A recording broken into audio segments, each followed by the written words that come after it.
Baik, Assalamualaikum warahmatullahi wabarakatuh. Perkenalkan, nama saya Sabila Irdo dengan NPM 231506108.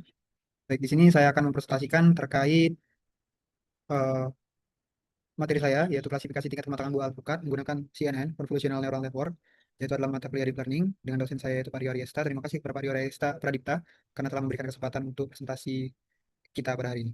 Baik, nah, di sini konteks masalah yang saya temukan yaitu banyaknya data alpukat yang susah untuk diklasifikasi karena perubahan dari visual alpukat hash itu sendiri, yaitu antara dia belum matang sampai ke pecah, sampai ke matang dan busuk gitu.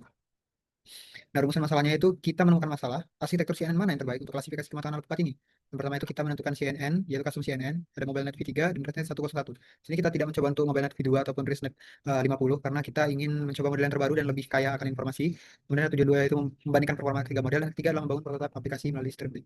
Nah, kemudian ada spektrum visual kematangan. Di sini kita akan bisa lihat yaitu ada underripe, ada breaking, ada ripe, dan overripe. Nah, jadi di sini kita mengambil data dari Mendeley data yaitu sebanyak 14.710 gambar dengan total buah itu 478 alpukat hash yang dipoto di setiap hari dengan studio Lightbox LED dan jarak 30 cm. Untuk lebih detailnya akan diperlihatkan di sini. Dan di sini untuk proses pengumpulan datanya dari jurnal itu sudah diperlihatkan bagaimana caranya dikumpulkan datanya, yaitu melalui suatu box putih kecil dan di atasnya itu ada kamera. Kemudian disitulah kita mengambil data dari alpukat itu sendiri. Nah, di situ kita mengambil ada 478 buah dengan 14.710 total data gitu. Dikumpulkan setiap hari hingga offline.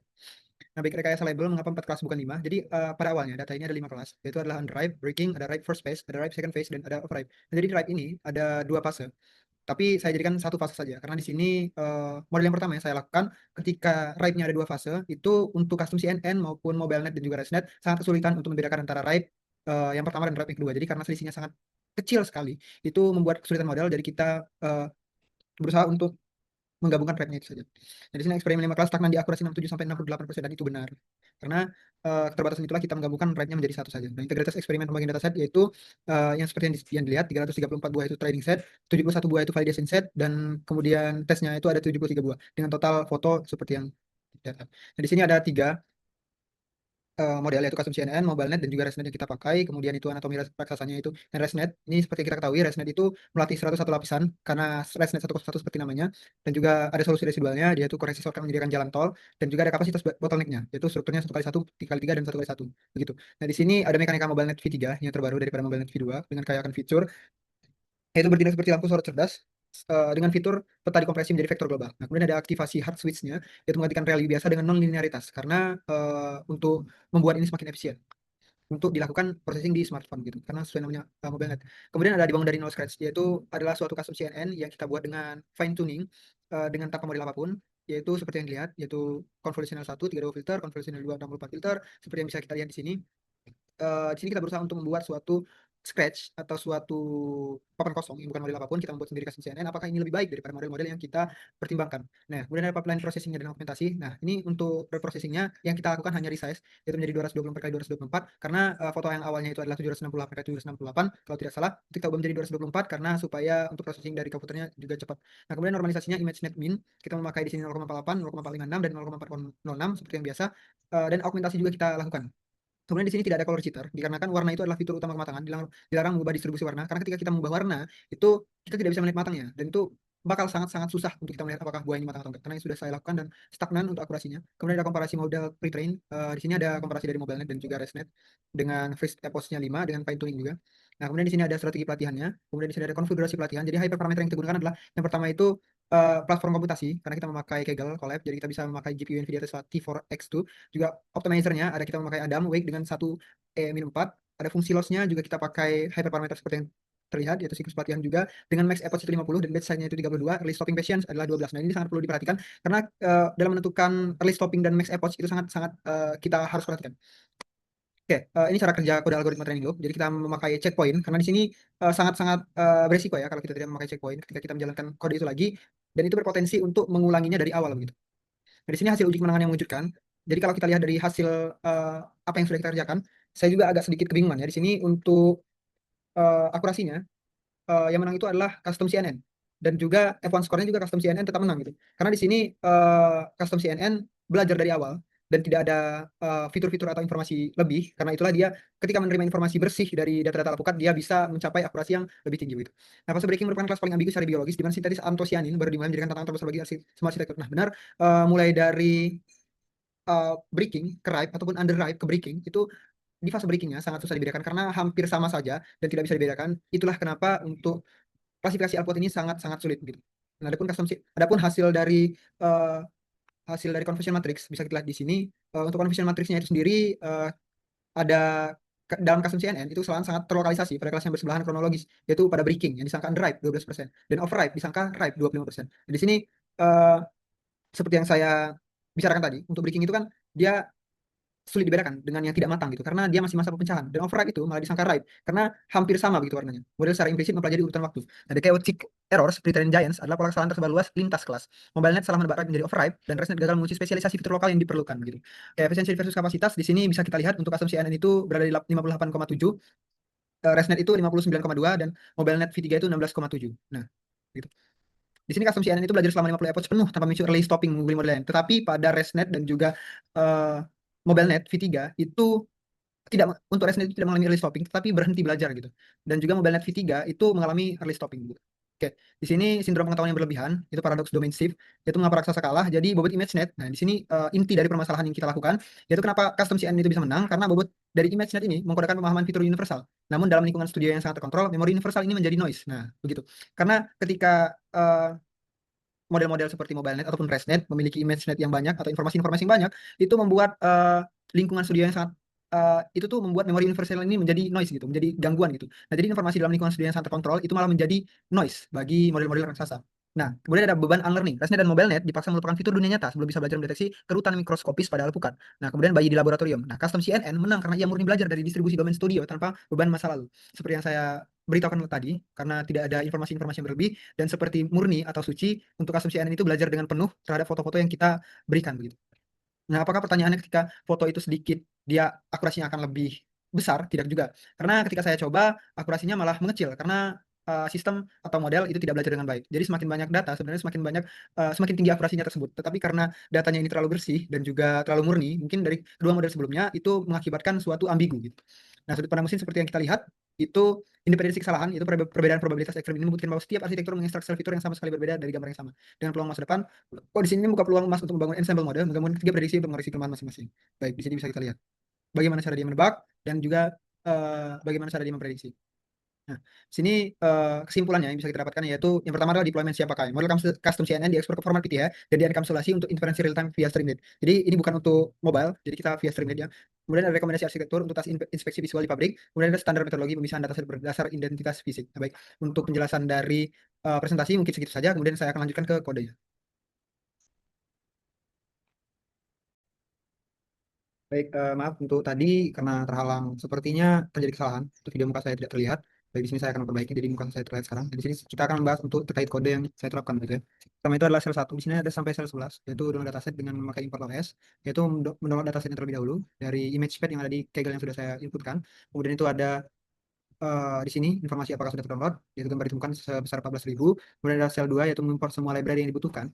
Untuk library-nya ini bisa saya jelaskan seperti PyTorch itu sebagai framework, kemudian Torch Vision itu untuk model pre-train, dan Scikit-learn itu adalah metrik evaluasi, yaitu seperti nilai-nilai matematika atau rumus-rumus matematika. Kemudian ada Matplotlib dan Seaborn untuk visualisasi dan juga Pillow untuk membuka dan proses file gambar. Seperti itu. Nah, di sini kita informasi sudah tercakup memakai GPU Tesla 4. Kemudian di sini ada konfigurasi untuk kelasnya. Kita jadikan yang pertama itu ada 5 kelas, kita jadikan 4 kelas, yaitu dengan number kelas 4, underripe, breaking ripe, dan overripe. Kita percepat saja ya. Dengan image size-nya 224, dengan base size 32, max size 50, dan seterusnya begitu. Ada learning rate freeze-nya, ada learning rate fine tune-nya, dan juga patience-nya itu 12, ini sangat perlu, dan juga freeze apps-nya itu ada 5. Kemudian ada load dataset. Di sini kemudian kita lakukan load dataset kepada Kaggle Notebook ini.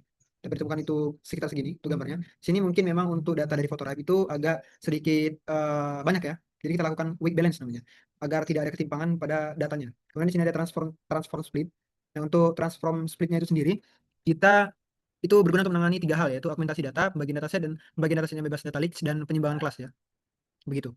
Eh, untuk split data yang kita lakukan, yaitu untuk transform dan split data dan balancing yang kita lakukan, yaitu yang pertama itu ada augmentasi, yang kedua itu ada split anti data leakage, nah ini agak ada triknya ya. Split dilakukan untuk bukan per gambar, melainkan per ID atau per sampel ID buah. Karena di sini ada file Excel-nya, kita memakai file ID-nya begitu. Kemudian ada balancing dataset, yaitu setelah split, training set diseimbangkan dengan dua arah, yaitu kelas yang kurang sampel dilakukan oversampling, dan duplikasi gambar secara acak. Kemudian kelas yang terlalu banyak dilakukan undersampling, itu pengambilan subset acaknya. Kemudian target per kelas adalah nilai median dari distribusi kelas yang ada. Gitu. Itu kita lakukan supaya datanya seimbang gitu. Kemudian ada eksplorasi data. Nah, di sini output yang kita dapatkan. Kemudian ada eksplorasi data. Di sini eksplorasi datanya itu kita kita bisa kita lihat bahwa di sini ada distribusi kelasnya itu paling banyak itu drive dengan 6.050 foto, dan juga training itu banyak di drive juga. Kita terapin weight balance supaya informasi dari ketimpangan ini tidak terlalu timpang gitu datanya. Kemudian di sini kita load untuk 3 model. Eh, yang pertama itu adalah model CNN, yaitu dengan custom CNN baseline. Kita memakai terdiri dari 4 blok, yaitu konvolusi berurutan dengan channel yang semakin besar, dan 32, 64, 18 hingga 256, dengan kita membuat scratch sendiri. Kemudian ada model B, yaitu MobileNet V3 dengan pre-trainnya itu yang large. Itu adalah salah satu perkembangan dari MobileNet V2. Kemudian yang kita pakai adalah Mobile ResNet 101. Baik. Nah, di sini kita baru melakukan training loop, yaitu early stocking dan fine tuning, dan juga proses dari pembelajaran untuk kelasnya. Nah, di sini Select 8 mendefinisikan mekanisme pelatihan yang dipakai untuk 3 model, yaitu ada loss function dengan label itu cross entropy, ada loss function dengan label itu cross entropy, ada unfreeze slash, ada train model, dan lain sebagainya begitu. Nah, di sini ada optimizernya Adam, dengan kita pakai, kalau kita lihat di sini ya, kita search saja di sini.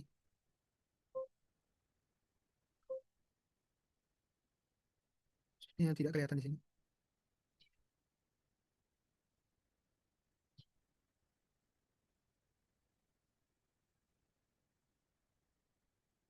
Sini ada train modelnya dengan epoch-nya itu 6 epoch. Train pakai learning rate sudah kita definisikan di atas. Optimizernya pakai Adam dengan 0,1 dengan week decay 1 min 4 kalau tidak salah di atas ya. Saya pakai sini dari sini begitu. Oke, setelah itu baru dilakukan untuk hasil training custom. Di sini secara garis besarnya kita bisa lihat di sini untuk CNN itu mempunyai akurasi terbesar, yaitu sekitar 84% daripada ResNet dan teman-temannya. Di sini ternyata untuk custom CNN itu melakukan pembelajaran terus-menerus dan perbaruan informasi terus-menerus. Walaupun saya mengubah ini menjadi 100%, menjadi 100 epoch, tapi sepertinya ini stagnan ada di 84%. Itulah yang saya lakukan. Dia terus belajar, tapi informasi yang dipelajari itu hanya sangat sedikit sekali, seperti overfitting dia terlihatnya. Kemudian di sini ada untuk MobileNet V3. MobileNet V3 ini dengan akurasi 72% karena dia mengalami pemberhentian belajar. Kemudian ada ResNet 101, itu juga akurasinya di 75%. Dia kehilangan informasi untuk dipelajari, jadi itulah yang didapatkan. Oke, baik. Di sini bisa kita lihat untuk kurva daripada hasil dari trainingnya. Yang bisa kita lihat itu sebentar. Nah, jadi kan kita bisa lihat di sini ada garis biru yaitu custom CNN. Di sini garis biru itu custom CNN, garis hijau itu MobileNet V3, dan garis merah itu ResNet 101. Nah, jadi kita lihat untuk custom CNN itu naik turun ya. Naik turun tajam sepanjang 50 epoch, tetapi tren keseluruhannya itu turun dari sekitar 0,85 di epoch awal hingga 0,55 di akhir. Nah, ini adalah pola khas model yang belajar dari nol. Jadi dia belajar dari nol sampai mengetahui atau mendapatkan informasi begitu. Nah, kemudian untuk MobileNet V3 itu cenderung stabil dan berhenti di epoch 21, dan garis merah itu ResNet 101 cenderung juga stabil, berhenti di epoch 3. Di epoch 33. Nah, kemudian kalau kita bisa lihat di sini evaluasi set untuk angka finalnya. Jadi custom CNN itu berada di 85% dan presisi 85% dari ke 85% dengan F1 skornya itu 85%. Kemudian ada Mobile NV3 Large itu dengan 72% akurasi. Kemudian Resnet 101 dengan 75%,41% akurasi. Oke, baik di sini selanjutnya kalau kita bisa lihat untuk confusion matrix-nya. Jadi yang paling kiri itu adalah CNN seperti yang sudah tertera di sini. Kemudian di tengah itu ada Mobile NV3, kemudian yang paling kanan itu ada Resnet 101. Nah, di sini bisa kita lihat untuk Unripe itu 93,2% benar, hampir sempurna. Kalau di sini nih. Untuk Unripe itu prediksinya hampir benar semua. Kemudian untuk breaking itu ada 77,2% benar. Kemudian ada ripe itu 86% dan off ripe itu 74%. Di sini cenderung untuk Unripe itu uh, dia sangat sangat mengetahui informasi tentang Unripe gitu. Kemudian ada MobileNet V3 dengan kalau kita bisa lihat di sini itu informasinya 92% itu Unripe, kemudian breaking itu menebak dengan 63,5%, kemudian ripe itu 60,5% dan off ripe itu 80,3%. Nah, karena di sini untuk breaking dan ripe itu hampir sulit dibedakan karena unripe dan breaking itu hampir sama, kemudian ripe dan overripe itu juga hampir sama. Jadi sistem sangat mudah mengalami kesalahan ketika memprediksi kematangan tersebut.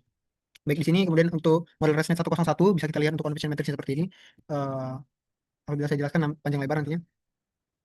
Dan ini untuk perbandingan metriknya. Setelah itu ini untuk hasil uji atau testing dari seberapa baik dia menebak atau memprediksi suatu kematangan. Ini kita bisa lihat rata-rata 70 sampai 80% dia bisa menebak semuanya karena ini adalah model dari Kaktus CNN. Nah, begitu. Itu untuk penjelasan dari kode yang telah saya buat dan telah saya. Baik, apabila video kepanjangan saya mohon maaf. Eh, Pada Bapak saya terima kasih. Izin Pak, apabila saya ada salah kata saya mohon maaf. Terima kasih. Wassalamualaikum warahmatullahi wabarakatuh.